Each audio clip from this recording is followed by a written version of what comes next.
Chers amis du cercle Aristote, bonjour. Alors, la plupart, vous devez vous rappeler de lui, ça fait partie de nos émissions de l'été. C'est quelqu'un que je suis particulièrement heureux de retrouver. Paul-Antoine Martin, vous vous rappelez de lui, nous avions parlé de la caste des seigneurs il y a quelques mois, sur la manière dont certains corps, anciennement des corps d'État, sont devenus des corps parasites de l'État, et arrive à envoyer les œuvres collectives par le fond pour des intérêts de caste. Je dois dire que votre ouvrage, qui est sorti il y a quelques mois maintenant, mais est parfaitement dans la lignée du premier que j'ai lu de vous, et en même temps à la fois plus sensible, plus personnel certainement. Et, heu, et là, on va toucher l'os de quelque chose, parce que c'est un ouvrage d'époque. C'est-à-dire, ça fait partie de certains livres de témoignages qui peuvent illustrer une époque, et votre livre en fait partie, je vous le dis sincèrement. En plus, Merci j'ai Lionel. co-admiré la préface du docteur Légeron, parce que, si vous voulez, on parle tellement de la perversité. Alors, il y a des gens qui en parlent très bien, Dany Robert Dufour en parle très bien. Nous, on a reçu plusieurs psychanalystes là-dessus qui en parlent très bien. Le problème, c'est que suite au développement personnel, à tout ce qui est pervers narcissique en drague, et cetera, on s'est mis à en voir partout. Le problème, c'est que ces gens existent. Or, on a fini par dire: «Oh, c'est une sorte de penchant. Alors les féministes vous diront que tous les hommes ont, et cetera, tout le monde l'a». Non, non, non, non, non, non. À un moment, il faut revenir sérieux, et l'avantage de votre ouvrage, c'est que c'est un ouvrage sérieux sur une notion qui est extrêmement douloureuse, parce que, les gens ont tendance à penser que c'est une grosse fatigue. En fait, non, c'est une fatigue d'être. C'est beaucoup plus grave qu'est le burn-out. Ça va la fatigue d'être, c'est une dépression. Le burn-out, c'est un cran après encore. Mais je vais l'expliquer. Nous allons y revenir, Mmh. et le problème, c'est qu'on a parlé de ces notions peut-être de manière trop légère pendant plusieurs années. Le On s'est dit: «Oh bah, faut vivre avec, c'est des trucs caractériels». Non, non, non, non, non, non. Ce sont des plaies de civilisation qui se sont révélées au fur et à mesure de notre descente, nous allons en reparler, qui sont des phénomènes au départ marginaux, et qui aujourd'hui deviennent des phénomènes essentiels de société malade. Exactement. Ils ont l'équilibre entre, les burn-out que vivent les victimes et la perversité systémique de certaines personnes agissant à travers certaines institutions, et prenant, des gens pour cible et comme victimes. Donc, si vous voulez, c'est à la fois un témoignage et une analyse de ce phénomène gigantesque que je voudrais, que vous définissiez pour nous. Parce que, les gens ont une idée très vague du burn-out, parce que dès qu'ils sont fatigués, ils disent: «Je suis en burn-out». Mais, le burn-out, c'est pas ça. Pouvez-vous nous rappeler ce que c'est, réellement? Merci Pierre-Yves. Écoutez, moi je vous retourne le compliment, hein. Je suis très, très content, qu'on puisse faire cet entretien ce soir, et très content de rediscuter avec vous parce que c'est toujours très riche, très profond, très vaste et très enrichissant. Donc pour en revenir sur la question du burn-out, il y a, le burn-out, moi j'en ai, comme on dit communément, j'en ai fait un il y a 5 ans.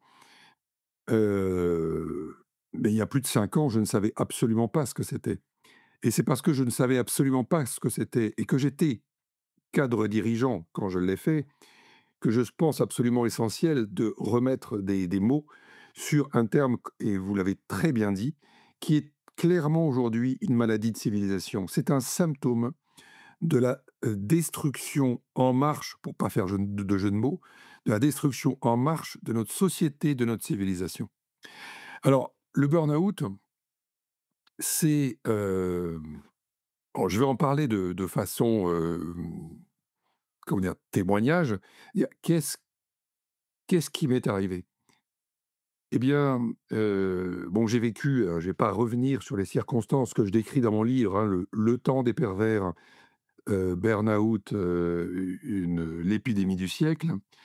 J'ai vécu un harcèlement très violent, extrêmement violent, ce qui se comment dire? Ce qui est considéré par les psychologues, les psychiatres aujourd'hui comme le type de harcèlement le plus violent qui existe et qui est comparé à ce que des victimes, de crash aérien, des victimes de viols multiples ou des victimes de camps de travail dans des, pays totalitaires ont pu vivre et peuvent avoir ensuite comme séquelles.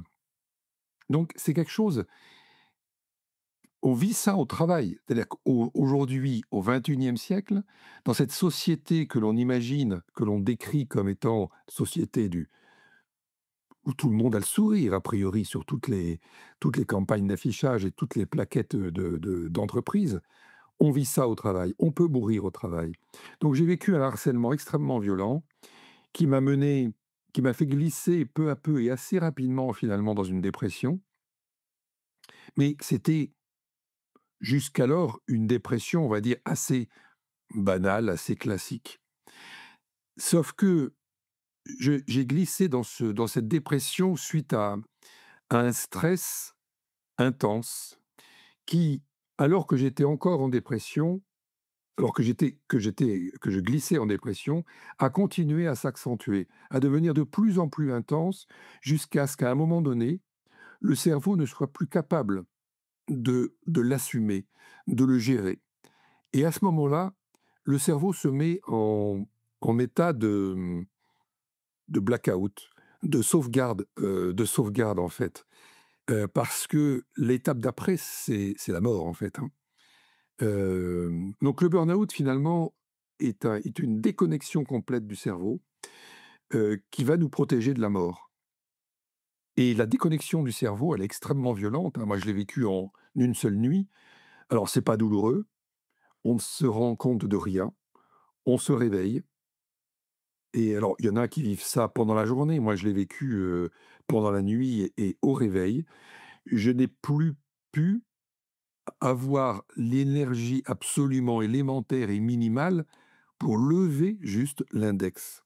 Vous voyez, j'étais comme détruit, enfermé dans un corps qui n'était pas paralysé parce que je sentais mon corps, mais qui n'avait plus une once d'énergie. Le burn-out, en fait, c'est cette, déconnexion du cerveau qui fait qu'il se recentre sur le minimum vital pour conserver la personne en vie. Ça veut dire que toute l'énergie, le peu d'énergie qui va vous rester parce que cette déconnexion détruit finalement votre anéantit votre énergie vitale et détruit en même temps la capacité à la régénérer. C'est pour ça qu'on a des séquelles ensuite. Et donc, vous vous retrouvez dans une situation où vous êtes comme un mort-vivant, allongé, incapable de vous lever, bien sûr, incapable de réfléchir, incapable de regarder une vidéo, parce que vous n'avez plus d'énergie.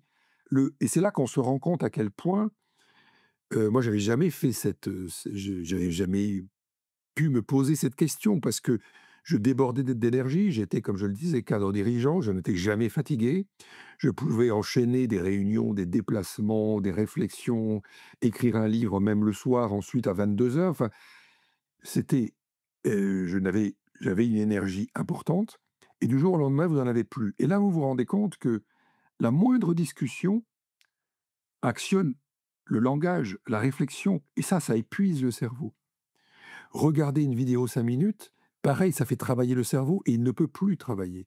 Il est obligé à ce moment-là, vous commencez à avoir des douleurs dans le cerveau parce qu'il a mal, il ne peut plus assumer et les 5 minutes de vidéo que vous avez pu faire ou la petite conversation de 10 minutes au téléphone ou le petit échange avec, votre épouse qui a pu durer quelques minutes, eh bien, vous épuise tellement que vous êtes obligé ensuite de vous replonger dans le sommeil. Et vous passez vos journées allongées parce que vous pouvez plus vous tenir debout, vous pouvez plus marcher. Donc c'est extrêmement violent, vous voyez? Et c'est pour ça que ça va beaucoup plus loin qu'une dépression. La dépression, vous avez peu d'énergie, mais vous pouvez encore faire des actions. Le burn-out va beaucoup plus loin et ce qui se passe, c'est que donc vous passez des semaines comme ça, des mois, et vous passez plein d'analyses médicales, et les médecins ne voient rien, absolument rien, parce que les analyses de sang sont nickel, les IRM sont nickel, les scanners sont parfaits, les électrocardiogrammes, encéphalogrammes, en fait, tout est parfait. Vous êtes en parfaite santé, mais vous êtes détruit de l'intérieur. Voilà, et ça, c'est extrêmement violent, extrêmement brutal. C'est, la conjonction d'un stress intense, intense, intense, intense, lié à une totale perte de sens dans ce que vous faites et dans le travail, heu, que vous faites. Et quand effectivement vous vivez un harcèlement très violent, vous perdez le sens au travail. Quand vous êtes bah, vous perdez aussi le sens. Pourquoi? Parce que quand vous êtes intègre, honnête, sincère, vous cherchez la vérité, vous cherchez à faire valoir la vérité, non pas le mensonge. Le sens, effectivement, s'épuise très vite quand vous rentrez dans ce harcèlement qui est absurde et qui ne cherche qu'une seule chose, c'est de vous éliminer. Voilà. Et donc, le burn-out, ce que je décris dans mon livre, la thèse de mon livre, c'est que ça ne vient frapper que les gens, en fait, qui sont les plus valeureux pour notre société. Et c'est pour ça que c'est encore plus grave. Ce sont des gens intègres, qui aiment, la vérité, la sincérité, et cetera. On ne voit pas de menteurs et de manipulateurs avoir des burn-out, parce qu'ils ne sont pas accrochés à la vérité, ils ne sont pas accrochés à l'honnêteté, à la sincérité. Ils n'ont pas quelque chose en eux de solide qui finalement les rattache à des valeurs. Et quand vous n'avez pas cette solidité en vous, vous n'êtes pas attaqué par le burn-out. Le burn-out s'attaque aux gens chez qui il y a quelque chose à casser. Voilà. Et ce qui a cassé, bah, c'est un attachement à des valeurs simples comme la vérité, comme l'honnêteté, l'intégrité, et cetera. On n'a pas vu, c'est ce que je raconte dans mon livre de façon un peu sous forme de boutade, mais a-t-on vu un politique de carrière faire un burn-out? On n'en voit pas. Vous voyez des types qui vont durer des décennies à ingurgiter les mensonges, les manipulations, à en faire autant et et à passer des décennies, en pleine forme. C'est pour ça que ce burn-out est un symptôme majeur, en fait, du très mauvais état, moral et profond de notre société. Je me permets, juste avant ma deuxième question, de rebondir, parce que vous l'avez magnifiquement dit. Ça ne s'attaque qu'aux gens où il y a quelque chose à casser. Mais en vous écoutant, je me remémorais les grands patrons politiques que j'ai connus. Le seul qui a eu quelque chose d'approchant, ce que vous avez vécu, en termes de dureté, de brisure personnelle,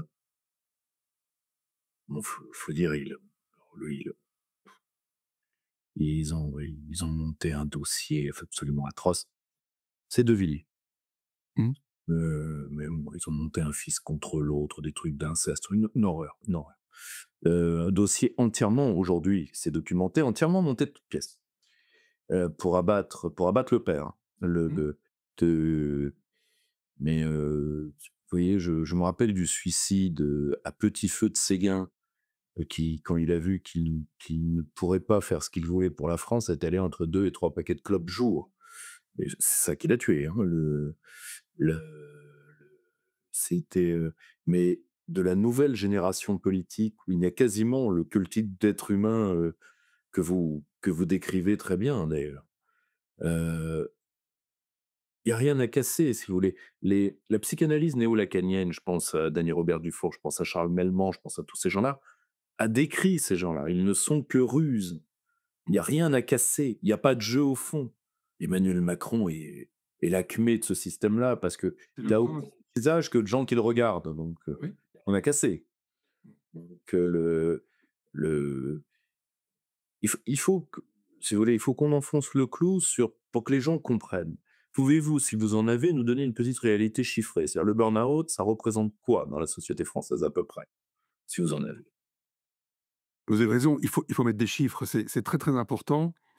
Hem, alors, vous avez dit quelque chose tout à l'heure qui est très important, c'est que le bur le la notion de burn-out souffre Et ça aussi, c'est pervers et c'est probablement volontaire.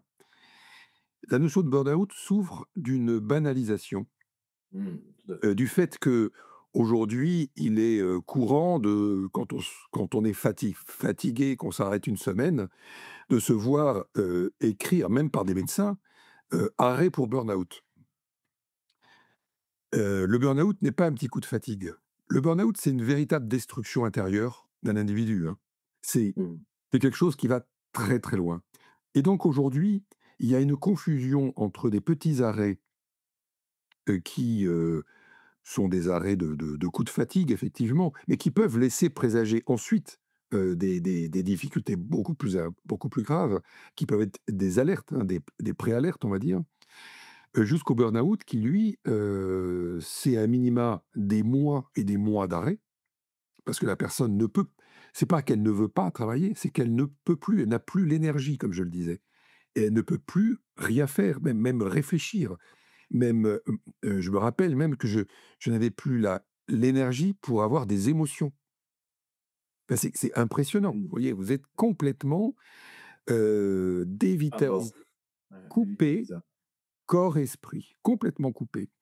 Et donc ça veut dire que les chiffres concernant le burn-out sont assez flous.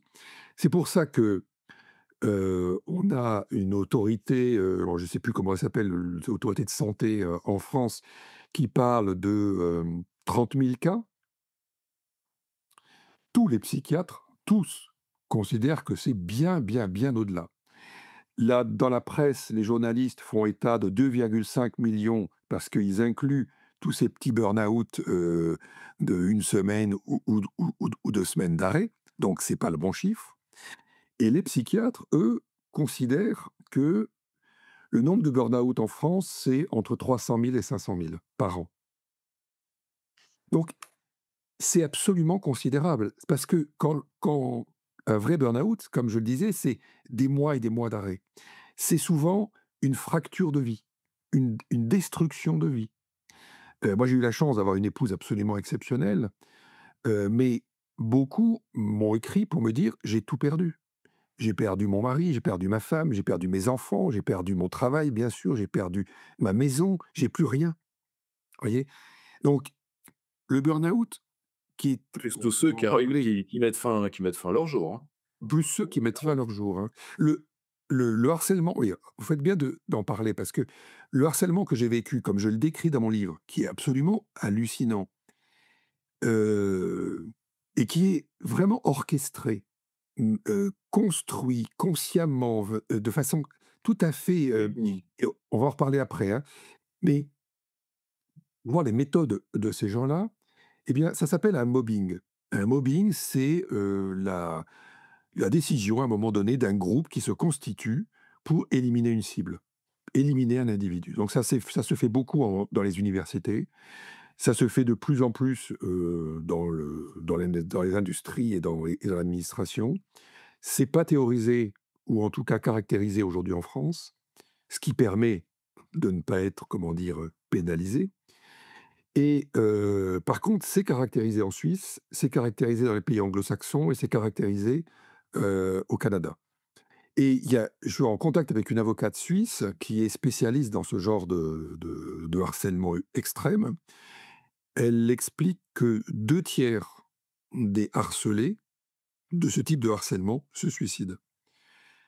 C'est donc extrêmement violent. Donc sans parler de ce type de harcèlement qui est extrêmement violent, tous les harcèlements peuvent conduire au suicide parce que c'est une, destruction lente, une érosion lente de l'estime de soi. Ça vient casser, ça vient fracturer le mental. Alors, par des méthodes extrêmement basiques, hein, le mensonge, la manipulation, l'inversion accusatoire, les injonctions contradictoires. L'inversion accusatoire, bon, tout le monde sait ce que c'est que le mensonge, la manipulation. L'inversion accusatoire, c'est de renvoyer sur l'autre ses propres fautes. Mmh. L'injonction contradictoire, c'est obliger, conduire un salarié à comment dire? À suivre ou en tout cas essayer d'atteindre 2 objectifs qui sont contradictoires. Donc là, le salarié qui justement est intègre, qui a envie d'aller chercher ses objectifs, il devient fou et il s'auto-mutile, il s'auto-fracture mentalement et la succession en fait de ces injonctions contradictoires, de ces inversions accusatoires qui viennent culpabiliser l'individu, font que, peu à peu, mentalement, il perd son énergie, il vient glisser en dépression.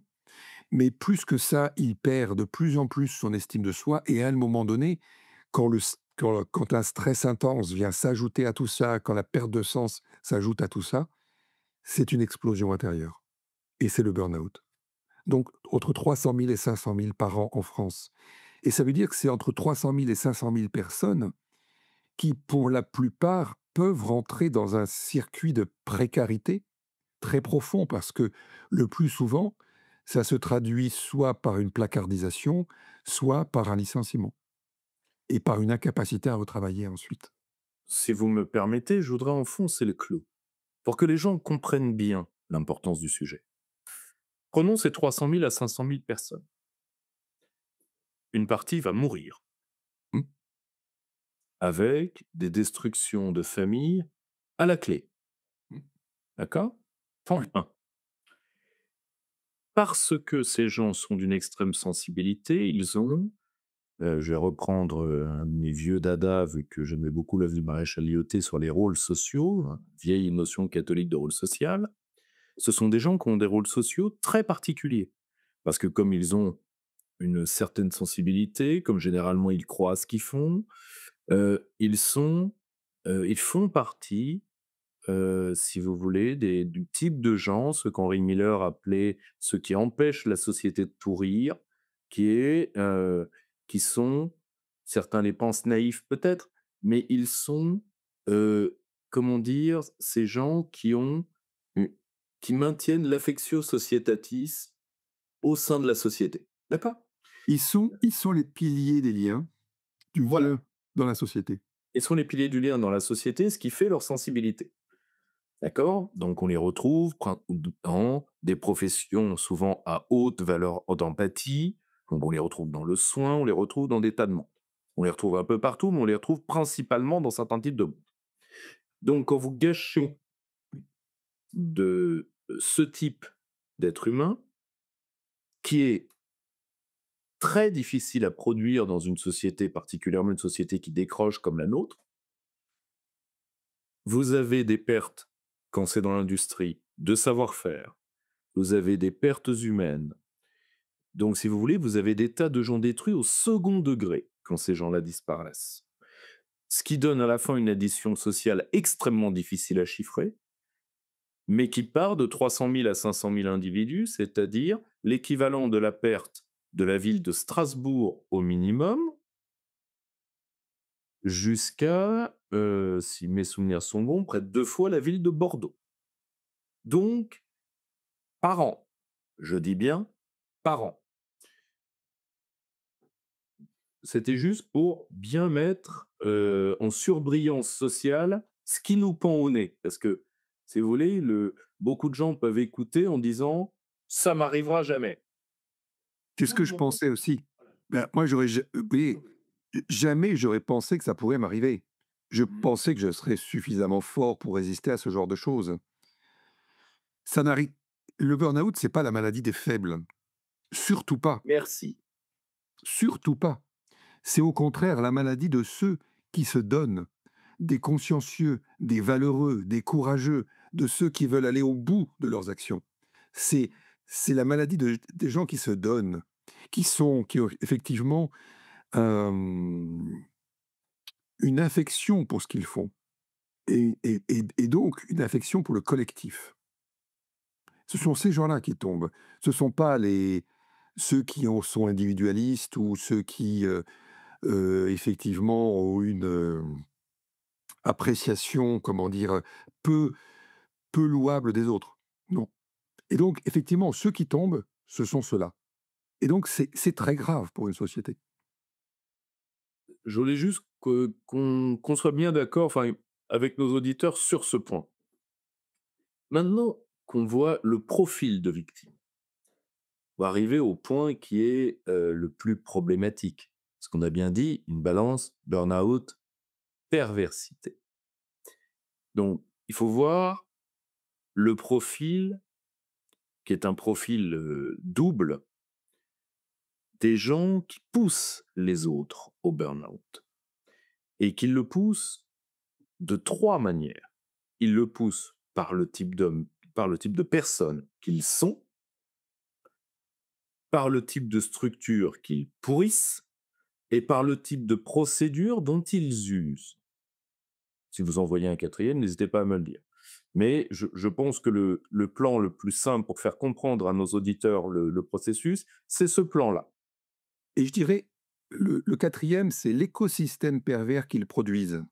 Mmh. Ils construisent autour d'eux un écosystème pervers avec, qui est rempli d'individus, comment dire? Médiocres, soumis, redevables et qui sont prêts à tout et qui prêts à tout pour satisfaire le pervers qui les a positionnés à cet endroit-là et qui se transforment en bras des multiplicateurs. Faisons ce tour d'horizon. Premièrement, la personnalité perverse. Parce que là encore, on a traité ça avec trop de légèreté. On a traité ça avec beaucoup trop de légèreté. Heu, heu, je vois beaucoup de gens dans la sociologie universitaire, principalement gauchisante, comme ça, hein. C'est pas qui disent: «Bon, grosso modo, la perversité, c'est un attribut du chef, donc il faut pas de chef». Heu, Si vous voulez, bon, le double saut périlleux arrière, retour sur ce qui les intéresse, c'est-à-dire, comme disait Didier Super: «L'important, c'est de rien foutre». Mais c'est beaucoup plus que ça. La personnalité perverse, c'est pas seulement c'est pas l'ancien petit chef de bureau, c'est même pas l'ancien grand commandeur, c'est autre chose. Pourriez-vous en faire un portrait impressionniste? Hem, c'est à la base un individu qui n'a pas de considération pour l'autre, qui n'a pas de, comment dire? Il s'est construit d'une certaine façon, Mmh. donc ça n'arrive pas à quand on a 40 ans, par exemple. On ne devient pas pervers à 40 ans, mais on a quelque chose qui est en soi, mais depuis l'enfance, qui fait qu'on s'est construit sans une relation à l'autre qui soit, on va dire, autre chose qu'une relation d'intérêt ou une relation alors à minima d'intérêt, une relation utilitariste, une relation en tout cas extrêmement froide qui est totalement dépourvue d'empathie, totalement dépourvue d'amour, en tout cas pour l'autre et pour les plus atteints, une relation qui prend plaisir à faire mal à l'autre et qui va jusqu'à en jouir de faire mal, jouir de s'imposer à l'autre, d'écraser l'autre. Et ça, c'est une relation perverse parce qu'elle n'est absolument pas normale dans un tissu social qui, nécessite, comment dire, un lien, une appréciation de l'autre, une intégration de l'autre dans son champ d'appréciation du monde. Ces gens-là n'intègrent pas l'autre dans leur champ d'appréciation du monde, ou alors ils l'intègrent de façon Ouais. moyennement mécaniste et hem et ils le chosifient, on va dire. C'est pour ça que je parle à un moment donné de cette réification de l'homme qui est une des très grandes maladies de notre société et qui vient favoriser les pervers dans les postes de commandement. Parce que justement, à partir de cette personnalité-là, il y a ça, c'est une grande question. Ils ont certainement toujours existé. La question, c'est pendant des décennies, pendant des siècles, nous avons créé des institutions qui ont semblé, en tout cas pour la plupart d'entre elles, les faire fuir. En Ou les en ou les maîtriser, ou les ou contrôler. les ou les maîtriser, les contrôler. La question, c'est aujourd'hui, nous en parlions en off, heu, la documentation que nous avons sur les personnalités perverses, le grand centre d'analyse du comportement, je pense au centre de Quantico, donc le centre du FBI, s'y intéresse. On obtient dans certaines structures, particulièrement la politique et la finance, c'est pas ma faute. Les résultats sont ce qu'ils sont, des pourcentages délirants, délirants. Puisque dans certaines sous-sections, on peut dire qu'au Congrès des États-Unis, vu qu'on a les chiffres, ils sont majoritaires. Ils sont au-dessus de 50. Donc si vous voulez, en tout cas, pris par des spécialistes qui en détectent plus d'un parlementaire sur 2. Donc le Congrès des États-Unis, ce n'est pas rien dans le devenir du monde, quoi qu'on en pense. Donc la question, si vous voulez, on a du mal à imaginer que, je ne sais pas, prenons pour la France, on a du mal à imaginer qu'il y avait 50 de pervers dans le CNR. On a énormément de mal à l'imaginer. Bon, donc la question, heu, quand on voit, sans leur jeter la pierre plus qu'aux autres, l'actuelle équipe gouvernementale, on a déjà moins de mal à l'imaginer. Il faut être honnête que là, l'effort d'imagination est moins prégnant. Qu'est-ce qui s'est passé? C'est-à-dire, grosso modo, comment se f si vous voulez, moi, à titre personnel, de par ma formation et de par mes connaissances historiques, j'ai du mal à voir ce type de profil, j'ai du mal à les voir autour de Louis XIII, tout comme j'ai du mal à les voir autour de Gaulle. Donc si vous voulez, qu'est-ce qui s'est passé pour qu'aujourd'hui, dans des secteurs entiers de pouvoir de nos sociétés, parce que la France heu, n'est pas une île, enfin n'est pas sous cloche, c'est un problème qui concerne au minimum l'ensemble de l'Occident. Comment se fait-il qu'on soit arrivé, avec en plus des sociétés de coton, enfin des sociétés, avec, des filets de sécurité, des sociétés plus confortables, plus douces, qu'elles ne pouvaient l'être au début du siècle. Comment on en est arrivé là? Enfin, comment ont-ils pris le pouvoir? D'après vous, de ce que vous avez pu en voir, comment ils prennent le pouvoir sur une institution?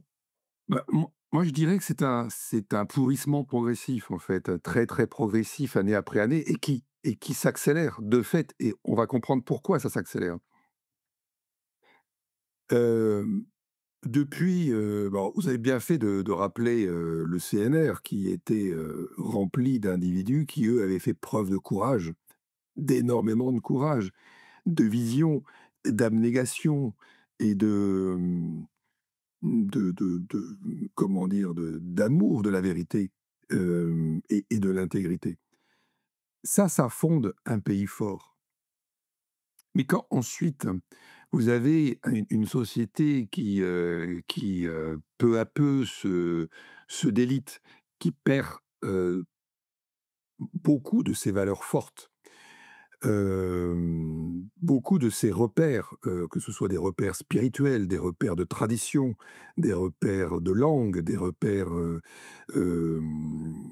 régionalistes, et cetera. C'est-à-dire que tout ce qui constituait en fait une société, solide, s'est peu à peu délité au fil des années, au fil des décennies, et dans un univers comme ça, moi, je dirais que la la ce qui a attiré finalement beaucoup d'individus, c'est peu à peu le goût de l'argent, à partir des années 80.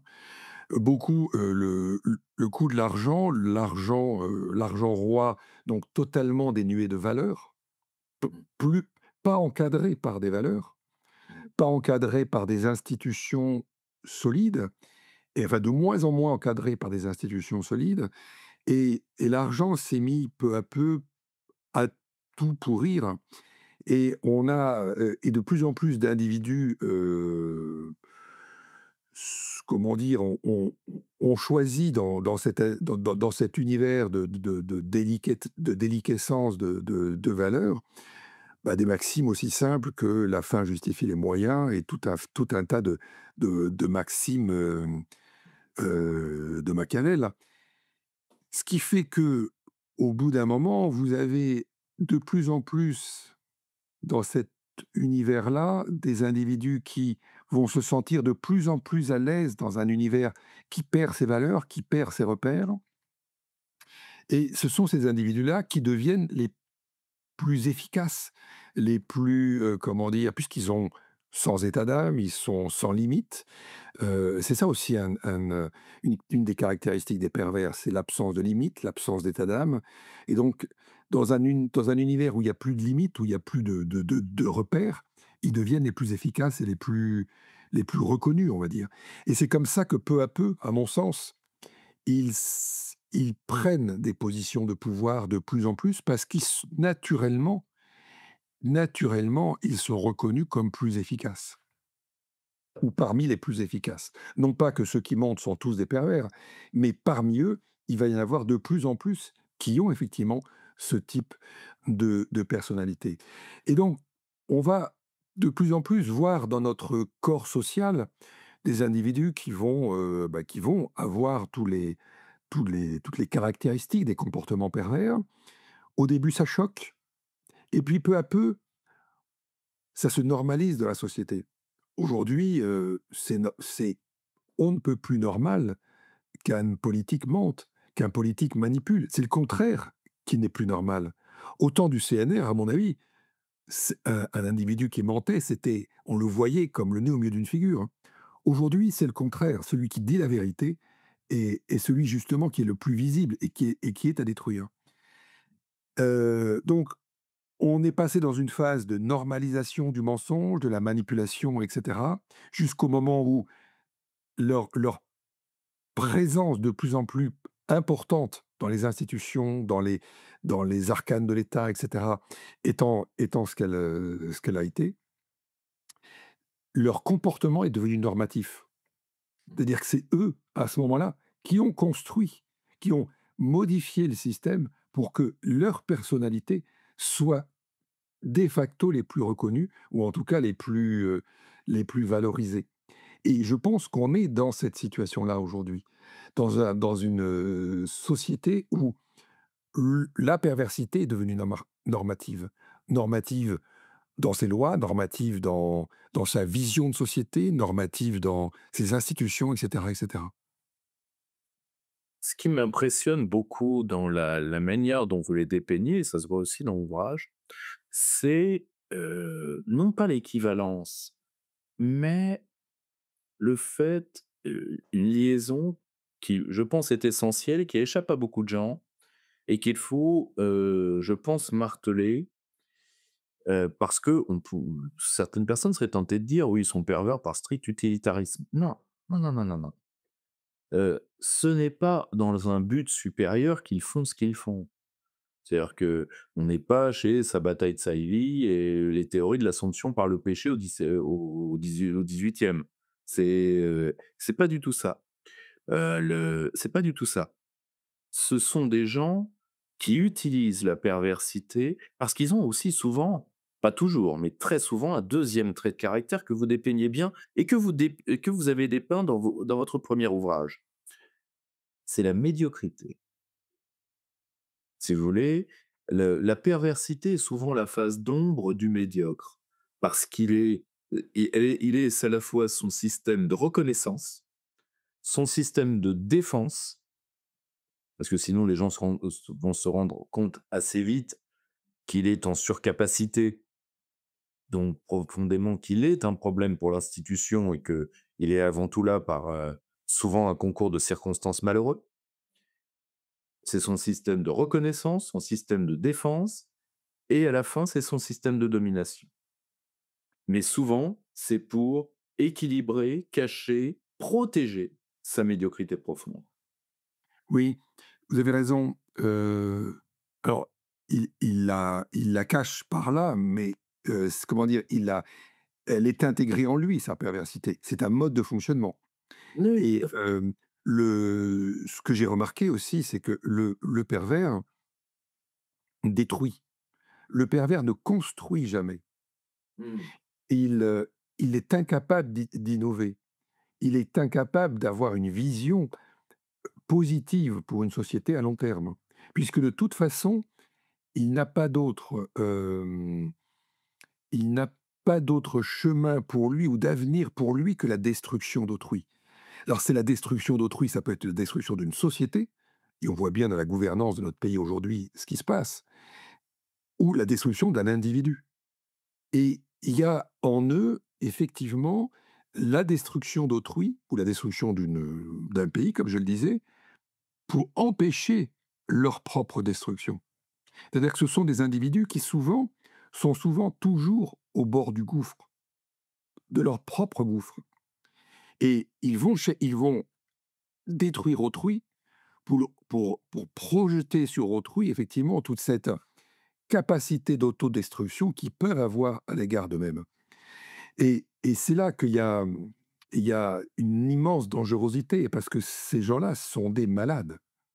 Ils sont comment dire? Ils sont ce qu'on appelle des sociopathes. Ils ne sont pas adaptés pour une société.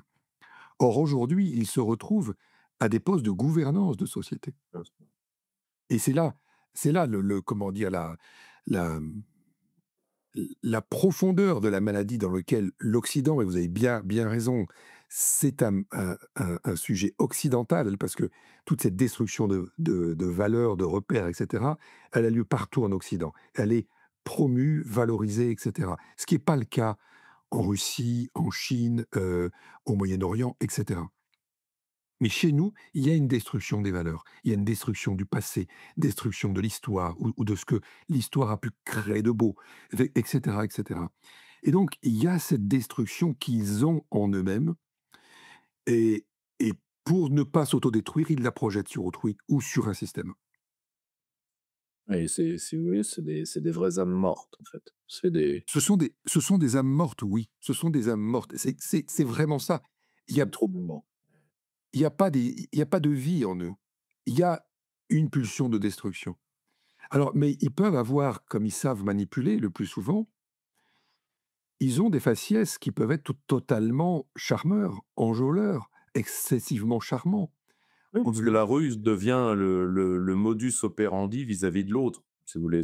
C'est des êtres de ruse, profondément. Ce sont des êtres de ruse, voilà. Et Et quand il c'est disait Alain que comme disait Alain qu'on se fait des métiers on fait des métiers de pute. C'est Alain qui le dit, hein, c'est pas moi, mais justement sur ces facultés de, si vous voulez, de ces gens qui en réalité sont totalement indifférents à toute forme de vie, mais qui, si vous voulez, qui ont ce côté, ignoble, si vous voulez, du sourire factice, de ce rapport dans la perpétuelle séduction qui est un rapport semi-prostitutionnel, enfin Oui. si vous voulez, qui à la fin deviennent, vous avez tout à fait raison, des codes sociaux dominants. Mais malheureusement avec des forces de rappel. Parce que nous avons vu la personnalité, nous avons vu ce qu'elle fait aux institutions. C'est-à-dire qu'à la fin, elle abaisse les institutions, et c'est pour ça d'ailleurs qu'elle arrive à pervertir des esprits de corps. Ils abaissent l'institution à eux-mêmes. Et à la C'est ça, fin, c'est ça. l'institution est bouffée par le sociogramme, pour parler comme Michel Crozier. C'est-à-dire que l'institution est bouffée par les égos de ces gens et par leurs relations interpersonnelles. Oui, parce qu'ils s'entourent toujours, toujours, ça aussi c'est une caractéristique, de médiocres et d'individus qui leur ressemblent. Mmh. Donc Et ils se c'est-à-dire reconnaissent. Et ça, c'est fabuleux. Pour oui, qui l'a vécu, ils se reconnaissent à des traits, ils se reconnaissent entre eux bien avant que vous les ayez identifiés. exactement, et c'est ce que je décris dans mon livre. Tout à fait. C'est-à-dire qu'il y en a 2 qui se sont reconnus, et il y en a un qui a utilisé l'autre, qui était plus malin que l'autre, et qui l'a utilisé pour l'envoyer contre moi. Et c'est cette mécanique qui est assez fascinante, mais qui en même temps est extrêmement simple, elle est basique, elle est, finalement, ce sont 2 êtres, moi je conçois au niveau de la vie, ce sont des êtres très basiques. Ce sont des êtres totalement instinctifs et qui sont dans la survie dans une certaine survie du paraître, Mmh.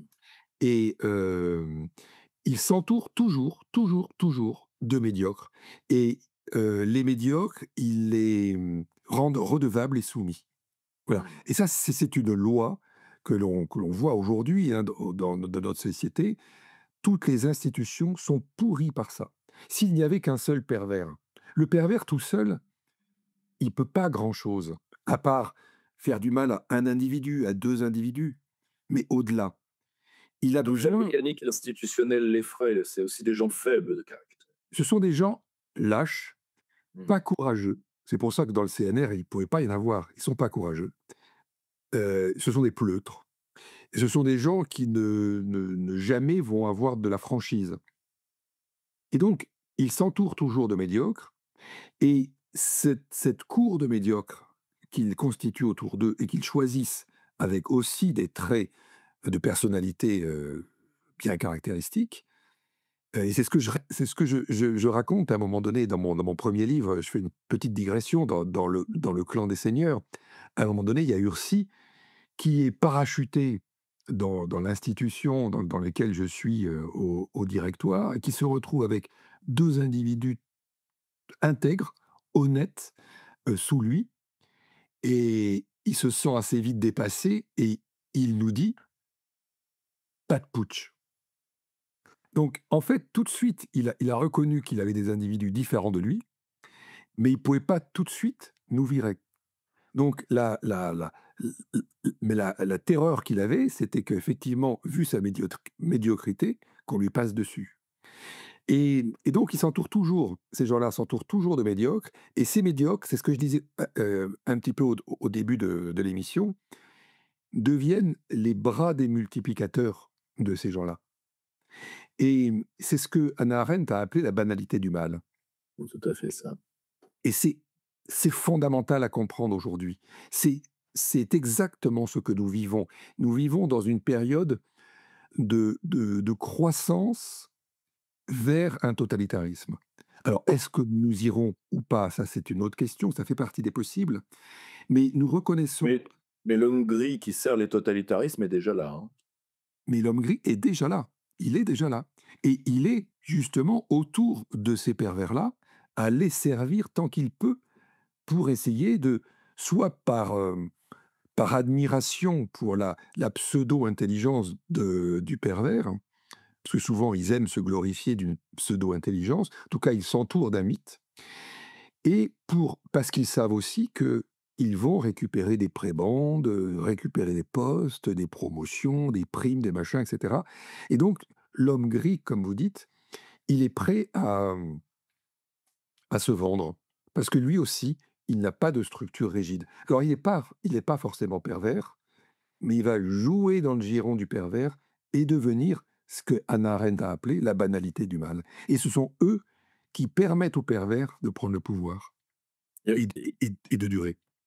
il y avait une, ça, c'est extrêmement important parce que, si vous voulez, une société, et il y avait une phrase qui, je crois, est dans un western, qui résume ça, qui dit: «Les cons sont l'armée légère des méchants», et ce n'est pas faux.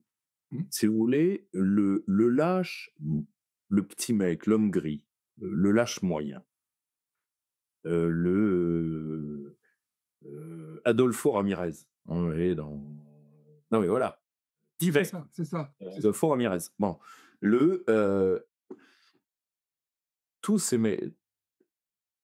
ces gens-là sont, jusque dans leur médiocrité à pleurer, parce que souvent c'est juste des pauvres types, Mmh, sont, préparent l'arrivée de gens qui, eux, sont réellement brutaux. oui, Brutaux, et qui ont, et ça, faut jamais le mésestimer, et à titre personnel, je le reconnais, pendant l'affaire Covid, j'ai fait l'erreur de le mésestimer une fois, je ne la referai pas. On ne comprend pas l'extraordinaire violence des lâches. On pense que leur faculté d'autoconservation les empêchera. Le problème, c'est que le réflexe premier d'un lâche, face à une situation complexe, c'est de tirer dans le tas. C'est ça qu'on n'a pas pigé. Et malheureusement, par régularité administrative, par haine de la réflexion, les gens courageux étant souvent des emmerdeurs. toujours. On préfère, si vous voulez, prenez, toute l'histoire du parti gaulliste, c'est-à-dire des mecs, un parti extraordinaire avec des emmerdeurs à tous les 2. Donc ça donnait une vie interne un peu particulière, mais par volonté de normalisation, par volonté de calme, par volonté de jamais avoir à réfléchir, on s'est entouré de ces mecs-là. Or le problème, c'est que ces mecs-là, à un moment, ne se contentent pas d'un chef aussi médiocre qu'eux. Ils vont faciliter l'arrivée au pouvoir de quelqu'un qui sait les utiliser, qui est plus violent qu'eux, qui va les utiliser comme rouage de violence. Et et en réalité, le premier signe avant-coureur qu'une institution est pourrie, c'est pas le pervers, car le pervers arrive en réalité en bout de chaîne. C'est eux. Et eux, on les voit jamais. Le On les pervers voit cette les nuit-là. le pervers les met en relief, hein, parce Mmh. qu'il leur crée un destin, en fait, à ces gens-là, qui sont incapables, qui en sont totalement Très incapables. vrai. C'est très vrai. Il leur crée un destin et ils apparaissent à ce moment-là. Mais le c'est pervers qui produit tout ça. Il leur permet tout ça et c'est ça qui est extrêmement dangereux. C'est l'étape avant les temps très brutaux. C'est ce que vous Parce disiez, c'est glaçant. C'est glaçant quand on en a la conscience, quand on a la lucidité de voir effectivement ce qui se passe et que tous les ingrédients sont là et que et de voir que jour après jour, on glisse encore un peu plus. bien sûr. Ça, c'est glaçant. Parce que là, nous allons boucler la boucle de rétroaction. Parce que d'abord, l'institution se tasse, l'homme gris apparaît, le pervers arrive à se faire couronner par les hommes gris en les utilisant, ce qui est assez facile. Mmh. Son, comment dire? Il va diffuser toute une atmosphère qui va devenir un véritable bouillon de culture de perversité. C'est l'étape où nous en sommes. Oui, c'est-à-dire que c'est la paranoïa. Mmh. Donc il diffuse une paranoïa et la paranoïa, ce qu'il faut c'est très important, la paranoïa est virale, elle se transmet. C'est la seule maladie mentale qu'on peut attraper en atmosphère, disait Serge de Becquerel, et c'est pas faux. Et elle se transmet. Et quand vous avez un émetteur de paranoïa, avec tout un tas de petits émetteurs qui se transforment en complices de cette paranoïa, eh bien, on crée une société paranoïaque. Et la société paranoïaque a besoin de se créer un ennemi, Et c'est le début des chasses à l'homme. chasse à l'homme ou guerre. Mmh, bien sûr. Voilà. Et c'est, comment dire, c'est systématique, c'est tellement simple en même temps. C'est irrésistible. T'inquiétez pas, hein, si vous voulez, je vois le nombre, d'articles de presse sur, l'ennemi intérieur, la menace et cetera. Bon, c'est si vous voulez, ça s'alimente pas tout seul Non. et en réalité, quand la boucle de rétroaction va se boucler, c'est que, non content d'avoir créé tout cet écosystème, il reste encore une chose que le pervers doit faire, c'est créer des procédures qui vont à la fois permettre la sélection de manière autonome, pour pas qu'il ait à le faire, soit des profils qui lui ressemblent et qui peuvent lui être utiles, soit d'un profil d'homme gris qui au mieux sera totalement, heu, indolent et inoffensif, soit va renforcer son pouvoir et qui puisse permettre par des procédures, soit de faire barrage, soit de briser le type d'êtres qui pour lui sont des cibles. Mmh. Pour vous, on est bien d'accord que c'est la dernière étape d'un processus de pourrissement. Oui. Est-ce que, vous, vous l'avez vécu ça, cette mise en place de procédures perverses? Moi, ce que j'ai vécu, c'est, alors, dans mon livre, hein, Le temps des pervers, je parle du burn-out, je parle du harcèlement au travail, Ouais. tout en disant que le travail, c'est quelque part un peu l'avant-poste, de ce que la société peut devenir demain. tellement le travail est chargé d'affectivité, chargé de tension, chargé d'enjeux et cetera. Et et donc assez rapidement, je fais le lien entre la situation dans le monde du travail aujourd'hui, c'est-à-dire qu'on vit un véritable saccage social par ces burn-out, par ce harcèlement, par la violence, dans le monde du travail et par la perte de sens qui existe. Et donc je fais le lien avec ce que nous vivons dans la société. Et donc je montre à quel point notre société aujourd'hui, à la fois gouvernée par des individus semblables à l'individu que j'ai, comment dire? Qui m'a harcelé, qui a construit ce procès contre moi, et et que le résultat est le même. Mais le résultat est non plus sur un homme, mais sur une société. Et on a une société aujourd'hui en état de burn-out, ou en état de pré-burn-out, c'est-à-dire qu'elle ne réagit plus. Elle est en état dépressif. Comme je le disais, elle a glissé dans la dépression, et quand est-ce qu'elle va s'effondrer? Parce qu'il y a un véritable risque C'est ça. de burn-out de la société. Alors ce que j'ai connu, c'est, la, mmh, le recrutement d'individus médiocres et pervers autour d'Ursi, donc le harceleur en chef, hein, et comment il a organisé ensuite, effectivement, une chasse à l'homme. Ce que Mmh. vous expliquiez, c'est-à-dire que vous disiez très bien, c'est: «Je vais casser l'individu qui ne me ressemble pas et qui est un danger pour moi». Mmh. C'est-à-dire que Ursi était convaincu que je voulais prendre sa place, et il est au Une fond. inversion transfert, projection. Mmh. Oui, projection, parce que c'est un médiocre, et quelque part, à un moment donné, il a compris qu'il était illégitime. Mais comme il appartient à un grand corps d'État, sa légitimité, il l'a de son appartenance au grand corps d'État et non pas de par sa Mmh, bien compétence. sûr, il est Et reconnu par les frères et pas par la compétence. voilà, et par les frères au sens large, parce qu'il y avait aussi de la franc-maçonnerie dedans. Mmh. Je j'ai pas employé le mot totalement par hasard. Oui, bien sûr. Mais tout ça, ça se rejoint parce que ce sont des fonctionnements assez semblables et assez Tout à claniques. fait. Mmh. Et donc, il s'est entouré d'une cour, effectivement, qu'il a pu très aisément ensuite lancer pour une chasse à l'homme, de l'homme qui pouvait effectivement l'ennuyer. Et comme il y a eu des individus, je le raconte dans mon livre, qui se sont aussi levés pour dire: «Mais non, tout est faux», eh ben, ils se sont aussi opposés à lui. Donc il a fallu élargir la chasse à l'homme. Et Et là, on est dans l'univers du travail, on est dans ce qu'une société peut vivre dans des années extrêmement sombres et noires. Bien Donc sûr. le parallèle existe complètement. Ce que nous vivons dans le travail, cette épidémie de burn-out, cette épidémie de harcèlement, le cas aujourd'hui du ministère des Finances est totalement emblématique. C'est un Justement. énorme scandale.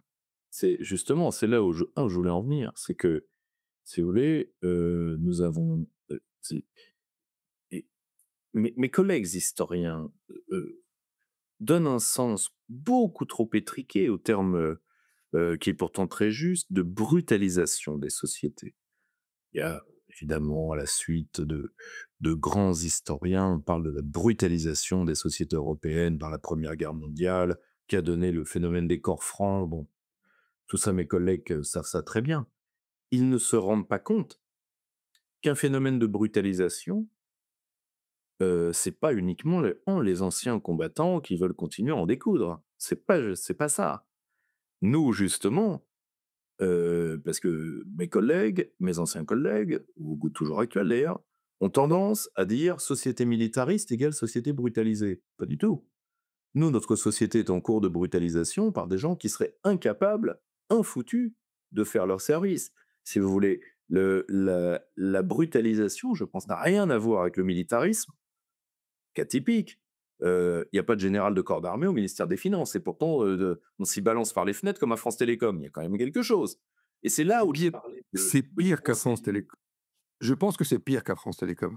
Mmh. C'est-à-dire que, oui, alors, le pervers, on a parlé de l'action du pervers et du groupe autour de lui, mais comme on l'évoquait au tout début, le pervers va créer une ambiance perverse, et donc une structure perverse qui va se pervertir peu à peu, avec des procédures perverses, pour maintenir le cadre pervers.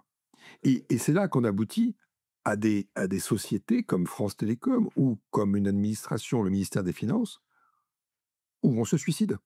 Parce que les gens deviennent fous. À un moment donné, deviennent fous. Et les plus sensibles, ce sont les plus sensibles, les plus valeureux, qui se suicident. Et c'est ce qui doit se passer aujourd'hui dans le ministère des Finances. Je connais des personnes qui y travaillent. Elles m'expliquent l'absurdité du travail qu'elles mènent aujourd'hui et la reconnaissance de la hiérarchie, comme quoi les objectifs qui sont assignés sont inatteignables. Donc, Vous voyez? absolument Injonction injonction contradictoire, irréalisme, donc normalisé. voilà. Irréalisme donc, comme c'est inatteignable, vous ne l'avez pas atteint, mais vous ne l'avez pas atteint parce que c'est inatteignable, vous l'avez atteint parce que vous êtes des nuls et je vous casse. C'est le résultat, c'est pas l'objectif qui est mauvais, c'est toujours l'agent. Et donc l'agent lui prend ça pour lui parce que comme en plus, s'il a un sens du devoir, il va le prendre pour lui et son sens de devoir va se retourner contre lui, jusqu'à ce qu'il Et saute par la fenêtre. jusqu'à ce qu'ils se mettent par la fenêtre. Et il n'y a pas une hiérarchie forte, parce que tous les petits hommes gris ne vont pas réagir, vont ne faire que transmettre, en fait, la pression, l'absurdité d'un système. Et c'est dans cette, transparence à l'absurdité de ces hommes gris, parce que c'est ça leur qualité aussi, c'est être transparent à l'absurdité, d'être des conducteurs comme le cuivre est conducteur de l'électricité, vous voyez? C'est un mot qui est extrêmement juste. Transparence à l'absurdité. Si vous voulez, on en a vécu tellement pendant le Covid, des gens comme ça. Oui, oui. On en a vécu Et tellement.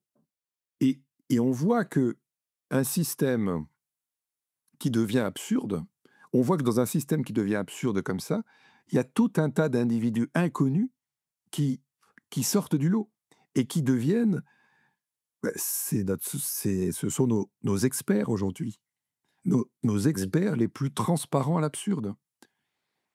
Et ces gens-là sont de véritables criminels. Alors ils vont pas tuer avec un poignard ou avec un pistolet, mais ils tuent en rendant une société folle.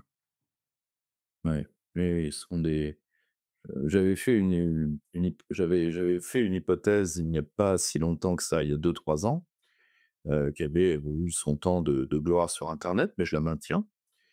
Heu, un de mes amis, brillants amis, médecin psychiatre, qui avait étudié les structures de psychiatrie punitive. Contrairement à ce qu'on pense, la psychiatrie punitive n'est pas née en régime totalitaire, elle est née en France, on y pense en 1848 pour les républicains et on va l'utiliser en 1870 contre les communards. Les fascistes vont la prendre un petit peu, les nazis pas beaucoup parce que pour les nazis, un homme mort est plus utile qu'un homme enfermé. Et les staliniens vont la reprendre, mais on est près d'un siècle plus tard, hein, 1800, 1830. Les staliniens commencent ça en réalité même 120 ans plus tard, vers 1950. Donc, voire même un peu après. Or, le problème, c'est que j'avais fait l'hypothèse qu'on avait inversé la psychiatrie punitive, c'est-à-dire qu'on prend plus les gens les plus sains pour les mecs dans des asiles pour les casser, on fait sortir les pervers et les déments pour quadriller la société et encadrer les gens en ambulatoire. Donc on a inversé la polarité de la psychiatrie punitive pour lui donner une toute nouvelle efficacité. C'est-à-dire qu'avant, on mettait les gens sains avec les fous pour que la folie soit contagieuse. Maintenant, on fait encadrer les gens sains en ambulatoire par les fous. Donc, ou du moins par des gens qui sont pas fous au sens clinique, qui sont, Sociopathe. comme vous disiez très bien, inadaptés, tout simplement parce que pour eux, la vie des autres, c'est un concept. Point. Mmh. Or, ça nous amène au dernier point. Parce que là, nous avons vu comment, en réalité, le schéma circulaire d'une société tombante. C'est-à-dire, en réalité, la société tombe comme un cylindre, vous voyez, Mmh. parce qu'en réalité, c'est une bille qui tourne vers le bas et C'est qui ça. trouve. Et c'est irrésistible, en fait, c'est Bien inexorable. sûr, bien sûr. Or, le problème, c'est que, et ça on l'a très bien vu à la fin de la Troisième République ou à la fin de la Quatrième, qui avait créé exactement le même type de personnel. On en était arrivé avant tout aux hommes gris parce que tout simplement les brutaux vont arriver de l'extérieur. Bon, donc ils seront pas sécrétés par l'institution et on n'aura pas le temps. Mais le problème, c'est que quand le temps va commencer à se gâter, la première chose qu'ils vont faire, c'est qu'ils vont se tirer. Parce que c'est ce qui se parce que il y a un point psychologique pour parfaire le tableau que nous avons pu faire grâce à vous, c'est un sens inné de l'irresponsabilité.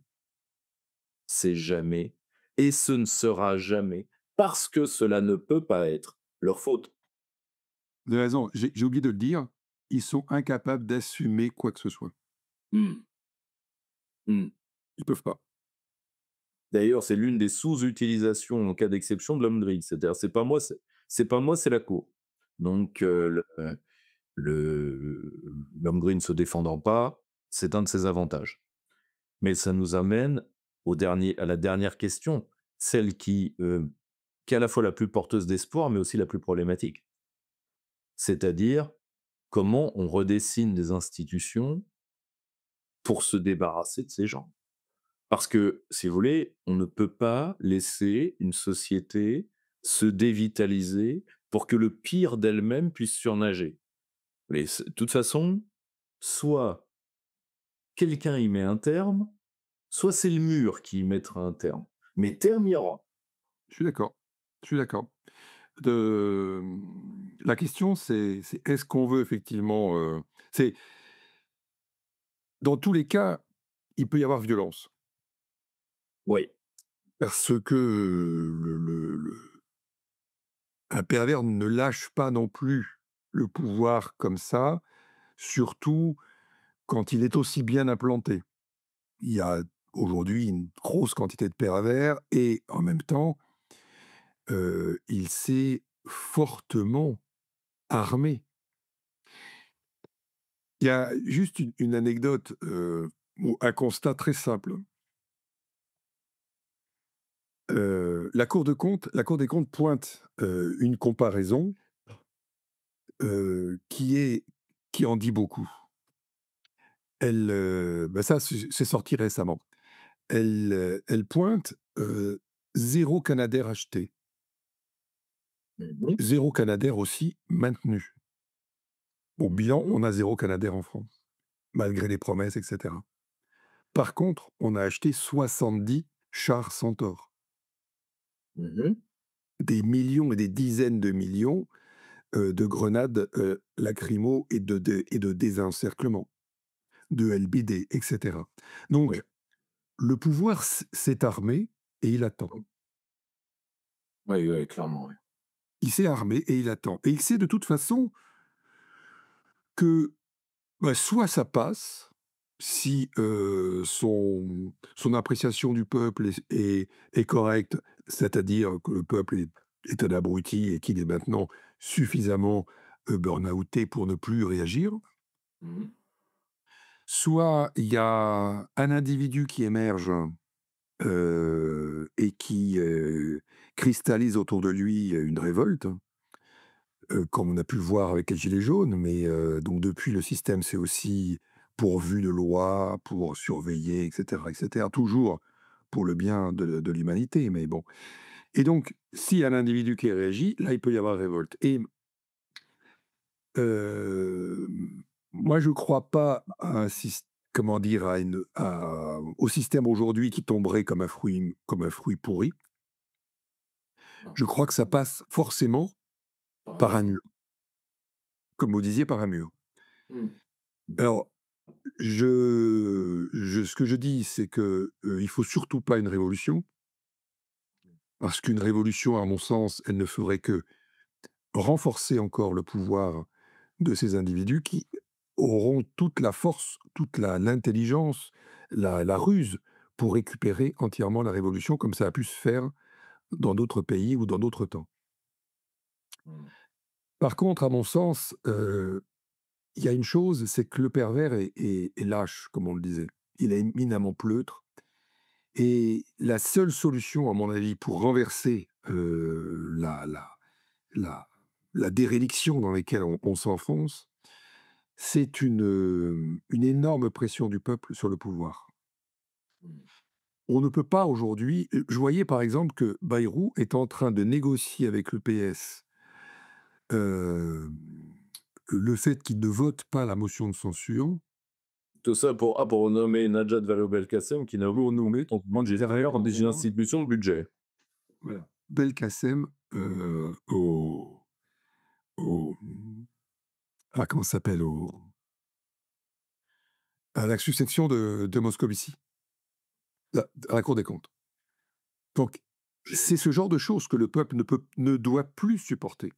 Mmh. C'est-à-dire qu'on ne peut pas réintroduire dans cette machine sans fin, dans cette spirale infernale, des individus qui ne font que renforcer encore le pouvoir des pervers.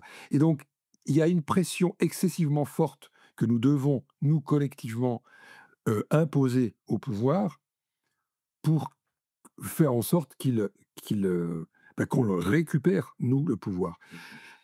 Reste que nous sommes, à mon sens, dans une course contre la montre. Et comme je le disais, le pouvoir, c'est violemment armé et il attend. Et il attend le prétexte pour justement lancer la violence. Bien sûr. Alors voilà, je vois pas d'autre qu'une autre solution et je fais bien la différence entre une révolte et une révolution, entre, une puissance de pression, en fait, sur le pouvoir pour qu'il cède à la volonté, de démocratie élémentaire du peuple. Mmh. Parce que je ne vois aucune solution aujourd'hui, hein, vu que le système est totalement pourri, je vois aucune solution, venant des urnes. Ah non, mais il faut de toute façon, il faut par de nouveaux mécanismes, en réalité, il faut être très clair, la démocratie, enfin le système représentatif qui a été créé, je le rappelle, il y a plus de 2 siècles et demi, pour éviter la question démocratique, hein. Toute l'œuvre de Bernard Manin le démontre. Si on a créé des députés, c'est pour pouvoir, solder les anciennes aristocraties nobiliaires et foncières, pour avoir un régime qui s'adapte à la nouvelle classe sociale forte de l'Occident, ce que Michel Maffesoli a appelé le bourgeoisisme. Celui-ci a évité toute la question du pouvoir populaire grâce au système représentatif. Alors au début, c'était le suffrage censitaire. Bon, c'était transparent. Il a dû l'élargir par pression populaire, tout en le maintenant sous contrôle pour éviter un véritable pouvoir populaire, tel qu'il y a pu y avoir dans les fonctions tribuniciennes romaines ou autres. Et c'est ce qui s'est joué en 58 quand De Gaulle impose le référendum haï par les systèmes représentatifs. Aujourd'hui, nous sommes largement mûrs pour un nouveau système où il restera une part de système représentatif si les populations le pensent nécessaire, mais un système qui permette de non plus de favoriser tous les systèmes qui tentaient de favoriser la circulation des élites ont échoué. Mmh. Ils ont été Enfin, ils ont été des progrès, mais ils aujourd'hui, faut être honnête, ils ont échoué. ils ont Il fonctionné va falloir les imposer. ils ont fonctionné avec le CNR. Alors, ils ont fonctionné grosso modo dans l'ensemble de l'Occident jusqu'à la jusqu'à la grande nuit qui arrive entre le début et le milieu des années 70. C'est-à-dire grosso Oui, modo, voilà, ce qu'on j'aurais dit 80, mais bon, c'est de toute façon, en 80, le système est installé, oui. très très lourdement. Le, c'est une véritable révolution anthropologique qui a lieu. On n'en prend pas encore la mesure, mais c'est un type d'homme qui apparaît et qui prend le pouvoir, profondément. Et si vous voulez, c'est un type d'homme qu'on a failli avoir beaucoup plus tôt, hein, qui était le temps des barons fous aux États-Unis, tout ce qui se passe à la fin du 19e siècle. Mais ils étaient encore dans des sociétés qui étaient des sociétés du lien, des sociétés de la tradition, des sociétés suffisamment militarisées, avec un peuple suffisamment entraîné, armé et conscient de ses intérêts, pour que ce soit, si vous voulez, pour que ce soit une décadence de classe. C'était pas une décadence de peuple. Oui, C'est, oui, si vous d'accord. voulez, là, pour éviter, un système de démocratisation de la vertu, on a démocratisé la médiocrité, ce qui est pas tout à fait la même chose, et donc on a avili des parts entières de la population. C'est ça qui est dramatique. C'est ça qui n'a pas d'équivalent historique. Avant, on a toujours eu des classes pourries. Mais d'ailleurs, nos rois savaient très bien faire. Il y avait une institution qui pourrissait, on y mettait tous les pourris, vous faisiez une institution propre à côté et vous laissiez le truc mourir de sa belle mort et à la fin, la biologie faisait son œuvre. Terminé, adieu Berthe. Ouais, Aujourd'hui, on en a une institution comme ça, une énorme, c'est le CESE. le les développer pour, comme nos téléspectateurs voient pas ce que c'est. Le Conseil économique et social. Et Merci. pardon? Les copains d'eux, les cousins d'eux, les Oui, et tous ceux qui peuvent gêner finalement. C'est-à-dire que, on a créé une 3e chambre, hein, je crois que c'est on appelle ça la 3e chambre, après le parlement, le Sénat, il y a le CESE, mais il n'a qu'une voix consultative. On y nomme que des individus effectivement assez médiocres, mais qui peuvent gêner par leurs paroles, le pouvoir. Donc on y retrouve, les anciens syndicalistes, bah, comme par exemple, Bernard Thibault. Il a été nommé au CESE. Il a été digéré au CESE, on va dire. Et des comme ça, vous en avez, alors je crois il doit y avoir 300-400 individus là-dedans. Et ils sont payés très cher pour ne rien faire. oui, Voilà. pour ne rien faire, oui. Ouais. Si vous voulez, c'est et ça, je pense que malheureusement, c'est le seul moyen d'en sortir, c'est d'imposer la circulation élitaire. Donc il faut il ne faut plus que le système de circulation élitaire soit garanti par un pouvoir moniste. Il faut au moins 2 pouvoirs de circulation.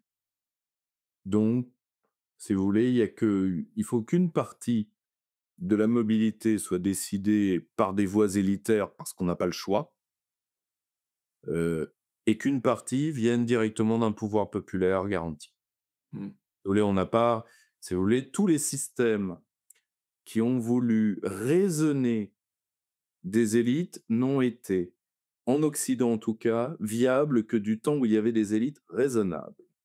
Donc des élites dignes du terme d'élite. Bon, aujourd'hui, nous n'avons plus d'élite, nous avons des classes dominantes, ce qui n'est pas tout à fait la même chose Oui, et et prédatrice. et prédatrice. Vous Mmh. l'avez magnifiquement illustré lors de votre premier livre. Et malheureusement, si vous voulez, tout comme, on doit ouvrir les fenêtres pour balancer pour, faire circuler les miasmes, non, mais c'est exactement le même problème. Nous Oui, oui, arrivons absolument. à saturation de ces gens. Oui, C'est-à-dire que l'Occident entier est en train d'en crever. oui. C'est et aujourd'hui, vous le voyez, heureusement qu'il n'y a plus en dehors de l'ONU de symposiums internationaux gigantesques. Maintenant, les Occidentaux se retrouvent qu'entre eux. Donc, vous avez Stiermer à côté de Van der Leyen, à côté de Macron, vous ne faites pas la différence. C'est la seule chose, c'est que c'est une version colorée rose bonbon du bal des vampires. On a les Polanski qu'on peut, mais si nous avions encore en dehors de l'ONU, des réunions internationales majeures, vous verriez une différence anthropologique qui ne préjugerait rien de bon. Mmh. Parce que vous verriez d'un côté, des gens, peu importe ce qu'on en pense politiquement, mais ça se voit qu'ils ont un pet au casque et des gens qui peuvent être des gens brutaux. Personne ne dit que les Russes, les Chinois ou autres sont des gens, Bien sûr. dénués de brutalité. Personne ne le dit. La seule chose, c'est que s'il y a match, c'est pas dit que ce soit, la bande à Macron qui gagne. Parce que, ils sont parce qu'en face, vous avez des mecs épais. Nous, on n'a plus de mecs épais. D'accord. C'est ça la question, vous voyez? Non, mais Donc complètement, je suis complètement d'accord. C'est ce que j'écrivais aussi dans le Clan des seigneurs, dans le livre précédent. C'est cette perte, d'épaisseur humaine. Voilà. Cette perte et vous reprenez vous employez le même terme et donc j'en suis heureux. Cette épaisseur humaine aujourd'hui qui crée en fait, on va dire, une capacité à diriger pour le collectif, oui, bien sûr. qui nécessite une culture, qui nécessite une connaissance de l'homme, qui nécessite un minimum de psychologie saine et cetera, Mmh. qui nécessite du courage. Hein, je rappelais que, après 1946, la création de l'ENA, on recrutait, les élèves énarques, en fonction, enfin 50 sur leur aptitude intellectuelle et 50 sur leur épaisseur humaine, leur capacité à être courageux, la preuve qu'ils ont faite dans les années passées qu'ils ont été courageux, qu'ils ont surmonté les épreuves. Au Quelle est la plus grande, comment dire, leçon de vie pour pouvoir diriger autrui? C'est d'avoir vécu des épreuves. Et Oui. des types comme Attal, qu'est-ce qu'ils ont vécu comme épreuve? Donc des von der Leyen, des Starmer, tout ça, on les voit, ils sont pas cortiqués, ils n'ont pas de solidité. Par contre, ce sont des fins manipulateurs, des fins menteurs. C'est ça aujourd'hui leur talent. C'est le ouais, le ils sont ce sont des gens qui utilisent les sociétés comme crash test.